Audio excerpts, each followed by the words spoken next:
Hi friends, അപ്പോൾ ഇന്ന് നമ്മുടെ വീഡിയോയ്ക്കകത്ത് ഉൾക്കൊള്ളിച്ചിരിക്കുന്നത് ചെറിയൊരു ഫിഷ് ടാങ്ക് നിർമ്മിക്കുന്ന രീതിയാണ്. അതിനുവേണ്ടി നമ്മുടെ കയ്യിലുള്ള ഒരു പാത്രം എടുത്തിട്ടുണ്ട്. ഒരു സൈഡൊക്കെ പൊട്ടിപ്പൊളിഞ്ഞു പോയിട്ടുള്ള ഒരു പാത്രമാണിത്. അതിൻ്റെ ഒരു സൈഡിലായിട്ട് ലീക്ക് വരാതിരിക്കാൻ വേണ്ടി നമ്മൾ ടേപ്പൊക്കെ ഒട്ടിച്ചിട്ടുണ്ട്.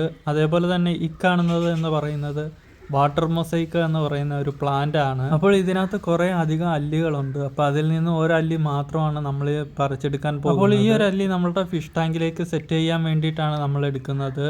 അതേപോലെ തന്നെ വാട്ടർ മൊസൈക്ക് പ്ലാന്റ് കൂടാതെ നമ്മുടെ കയ്യിലുള്ള ഒരു പ്ലാസ്റ്റിക് പ്ലാന്റ് കൂടി ഭംഗി കൂട്ടാൻ വേണ്ടി നമ്മൾ എടുക്കുന്നുണ്ട്. അപ്പോൾ ഈ കാണുന്ന ചട്ടിക്കകത്ത് നിറച്ചും ചെളി എടുത്തിട്ടുണ്ട്. ഇത് വാട്ടർ മൊസൈക്ക് പ്ലാന്റ് നടാൻ വേണ്ടിയിട്ടാണ്. അപ്പോൾ ഏകദേശം നമ്മൾ നട്ടെടുത്തിട്ടുള്ള പ്ലാന്റ് അതേപോലെ തന്നെ പ്ലാസ്റ്റിക് ചെടിയുമാണ് ഈ കാണുന്നത്. ഇനി നമ്മളുടെ കയ്യിലുള്ള മത്സ്യങ്ങളെ കൊണ്ട് ഇട്ട് കഴിയുമ്പോൾ സംഭവം സെറ്റായി. ഇതേപോലെ ആയിരിക്കും ഇതിൻ്റെ ഒരു ഫൈനൽ ലുക്ക് വരുന്നത്. അങ്ങനെ നമ്മുടെ കയ്യിലുള്ള ഒരു ചെറിയ ടാങ്ക് നമ്മൾ സെറ്റ് ചെയ്ത് കഴിഞ്ഞിരിക്കുന്നു. അപ്പോൾ ഈ ഒരു ഷോർട്ട് വീഡിയോ എല്ലാവർക്കും ഇഷ്ടപ്പെട്ടു എന്ന് വിചാരിക്കുന്നു. പുതിയൊരു ഷോർട്ട് വീഡിയോ ആയിട്ട് നമുക്ക് വീണ്ടും കാണാം.